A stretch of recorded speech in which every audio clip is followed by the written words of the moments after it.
ഇപ്പോൾ പ്രതിപക്ഷം എന്തായാലും ഇതുമായി ബന്ധപ്പെട്ട ഒരു നിർണായകമായ പരാമർശം നമ്മൾ പ്രതീക്ഷിച്ചതാണ്. ഡൽഹി സംഘർഷത്തിൽ നിർണായക നിരീക്ഷണമാണ് ഇപ്പോൾ സുപ്രീം കോടതിയുടെ ഭാഗത്തു നിന്ന് ഉണ്ടാവുന്നത്. പ്രതിഷേധമുണ്ടായെന്ന കാരണത്തിൽ ലാത്തി ചാർജ് പാടില്ലെന്നാണ് ചീഫ് ജസ്റ്റിസ് ഇപ്പോൾ കോടതിയിൽ പറഞ്ഞത്. പ്രതിഷേധത്തിന് രാജ്യത്തൊട്ടാകെ നടപ്പാക്കാവുന്ന ഒരു മാർഗനിർദ്ദേശം ഉണ്ടാകുമെന്നും സുപ്രീം കോടതി. പരിക്കേറ്റ പോലീസുകാരുടെ കുടുംബവും സുപ്രീം കോടതിയെ സമീപിച്ചിട്ടുണ്ട്. വിശദമായ വാദം നാളെയാകും ഉണ്ടാവുക. ബി ബാലഗോപാൽ വിവരങ്ങളുമായി. ബാലു, പെല്ലറ്റ് ഗണ്ണൊക്കെ ഉപയോഗിച്ച് വിദ്യാർത്ഥികളെ നേരിടാൻ മാത്രം എന്തായിരുന്നു അവിടെ സ്ഥിതി?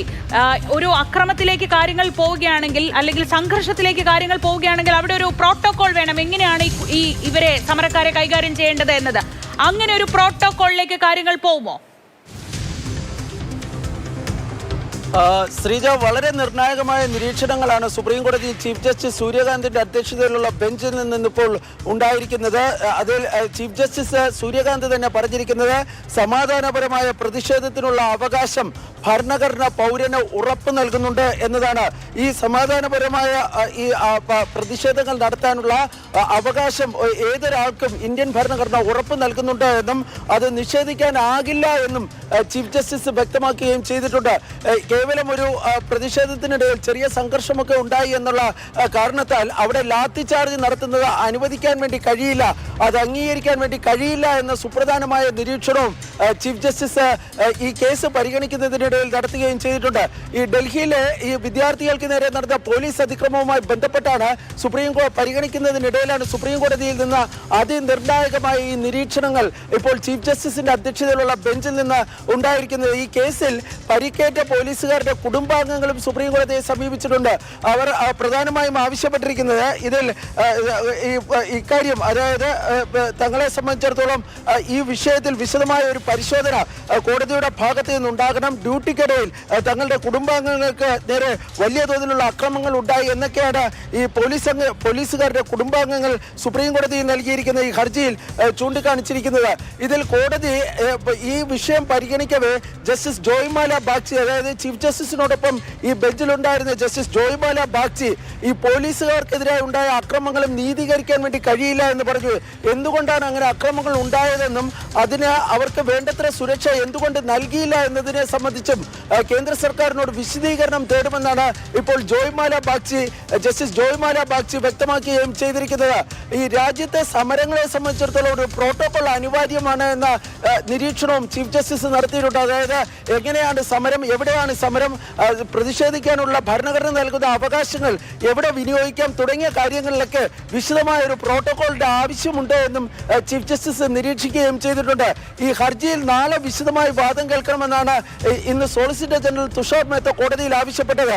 തുടർന്നാണ് ഈ ഹർജിയിൽ നാളെ വിശദമായി വാദം കേൾക്കുവാൻ വേണ്ടി ഇപ്പോൾ സുപ്രീം കോടതി തീരുമാനിച്ചിരിക്കുന്നത്. പക്ഷേ സർക്കാരിനെ സംബന്ധിച്ചിടത്തോളം ഒട്ടും ആശ്വാസകരമല്ലാത്ത ചില പരാമർശങ്ങൾ ചീഫ് ജസ്റ്റിസിന്റെ ഭാഗത്ത് നിന്നുണ്ടായി എന്നത് വളരെ ശ്രദ്ധേയമായ ഒരു കാര്യമാണ്. കാരണം അദ്ദേഹം തന്നെ പറഞ്ഞിരിക്കുന്നത് പ്രതിഷേധിക്കാനുള്ള അവകാശം ഭരണഘടന ഉറപ്പു നൽകുന്നതാണ്, അത് നിഷേധിക്കാനാകില്ല. ഏതെങ്കിലും ചെറിയ സംഭവങ്ങളുടെ പേരിൽ ലാത്തി ചാർജും മറ്റും നടത്തുന്നത് നീതീകരിക്കാനാകില്ല. ഇതാണ് ഡൽഹി വിദ്യാർത്ഥി പ്രതിഷേധവുമായി ബന്ധപ്പെട്ട കേസ് പരിഗണിക്കവേ ചീഫ് ജസ്റ്റിസിന്റെ ഭാഗത്തു നിന്നുണ്ടായിരിക്കുന്ന ആദ്യ പ്രതികരണം അല്ലെങ്കിൽ ആദ്യ നിരീക്ഷണം എന്നത് വളരെ നിർണായകമായ കാര്യമാണ്. ശ്രീജ, ബാലു, ഇപ്പോ ഈ സംഘർഷത്തിനിടെ പരിക്കേറ്റ പോലീസുകാരുടെ കുടുംബവും കോടതിയെ സമീപിച്ചിട്ടുണ്ടല്ലോ. മാത്രമല്ല, പാർലമെന്റ് സമ്മേളനം നടക്കുന്ന സമയത്ത് ഉപരാഷ്ട്രപതിയും പ്രധാനമന്ത്രിയും പാർലമെന്റിലുള്ള സമയത്ത് പാർലമെന്റിന് തൊട്ടടുത്ത് വരെ പ്രതിഷേധമെത്തുന്ന ഒരു സാഹചര്യമുണ്ടായി. ആ സാഹചര്യം മുൻനിർത്തി ഇതിനെ വിശദീകരിക്കാൻ, ഈ അക്രമം എങ്ങനെ അക്രമത്തിലേക്ക് പോയി എന്ന് വിശദീകരിക്കാൻ കഴിയുമോ? അപ്പോഴും പെല്ലറ്റ് ഗൺ ഉൾപ്പെടെ ഉപയോഗിച്ചത് അതൊരു വലിയ ഒരു പിഴവായി, RAFന്റെ ഭാഗത്തുനിന്നുണ്ടായ വലിയ പിഴവായി തന്നെ കോടതിയുടെ മുന്നിലെത്തില്ലേ?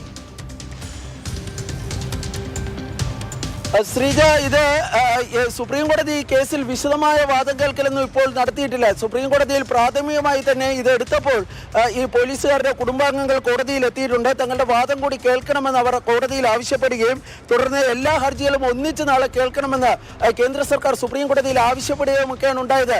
ഇതിനിടയിലാണ് ചീഫ് ജസ്റ്റിസിന്റെ ഭാഗത്ത് നിന്ന് ഞാൻ നേരത്തെ സൂചിപ്പിച്ചതുപോലെ തന്നെ അതിനിർണായകമായ നിരീക്ഷണങ്ങൾ സുപ്രീം കോടതിയിൽ ഉണ്ടായിരിക്കുന്നത്. അതായത് പ്രതിഷേധിക്കാനുള്ള അവകാശം ആർക്കും നിഷേധിക്കാൻ വേണ്ടി കഴിയില്ല എന്നാണ് ചീഫ് ജസ്റ്റിസ് വ്യക്തമാക്കിയിരിക്കുന്നത്. ചെറിയ അക്രമ സംഭവങ്ങളുടെ പേരിൽ, ചെറിയ സംഘർഷങ്ങളുടെ പേരിൽ പോലീസ് ലാത്തിചാർജ് ഉൾപ്പെടെ നടത്തുന്നത് നീതീകരിക്കാനാകില്ല എന്ന നിലപാടും ചീഫ് ജസ്റ്റിസ് പ്രകടിപ്പിക്കുകയും ചെയ്തു. ഒരുപക്ഷെ നാളെ ഈ കേസ് വിശദമായി കേൾക്കുമ്പോൾ ചീഫ് ജസ്റ്റിസിന്റെ ഭാഗത്ത് നിന്ന് എന്ത് നടപടി ഉണ്ടാകുമെന്നത് വളരെ പ്രധാനപ്പെട്ട ഒരു കാര്യമാണ്. ഇപ്പോൾ ഒരു കേസുണ്ട്, അതിനെതിരെ ഒരു കൗണ്ടർ കേസുണ്ട്. ഈ രണ്ട് കേസുകളിലും ഒന്നിച്ച് വാദം കേൾക്കണമെന്ന നിലപാടാണ് ഇന്ന് കേന്ദ്ര സർക്കാർ സുപ്രീം കോടതിയിൽ സ്വീകരിച്ചത്. അതായത് അക്രമം ഏകപക്ഷീയമായിട്ടല്ലായിരുന്നു എന്നൊരു നിലപാട് കോടതിയിൽ അവതരിപ്പിക്കുന്ന ഒരു സമീപനമായിരിക്കും കേന്ദ്ര സർക്കാരും ഡൽഹി പോലീസും നാളെ സുപ്രീം കോടതിയിൽ സ്വീകരിക്കാൻ വേണ്ടി പോകുന്നത്. ഇതിന് മുന്നോടിയായിട്ടാണ് ഇന്ന് ഈ അക്രമത്തിൽ പരിക്കേറ്റ പോലീസ് ഉദ്യോഗസ്ഥരുടെ അല്ലെങ്കിൽ പോലീസുകാരുടെ കുടുംബാംഗങ്ങളും മറ്റും സുപ്രീം കോടതിയിൽ എത്തിയിരിക്കുന്നത് എന്ന് വേണം കരുതേണ്ടത്. ഏതായാലും നാളെ നിർണായകമായ ഈ ഹർജിയിൽ സുപ്രീം കോടതിയിൽ വിശദമായ വാദം കേൾക്കുവാനാണ് ഇപ്പോൾ ചീഫ് ജസ്റ്റിസിന്റെ അധ്യക്ഷതയിലുള്ള ബെഞ്ച് തീരുമാനിച്ചിരിക്കുന്നത്. ശരി, ബി ബാലഗോപാലാണ് വിവരങ്ങൾ നൽകിയത്.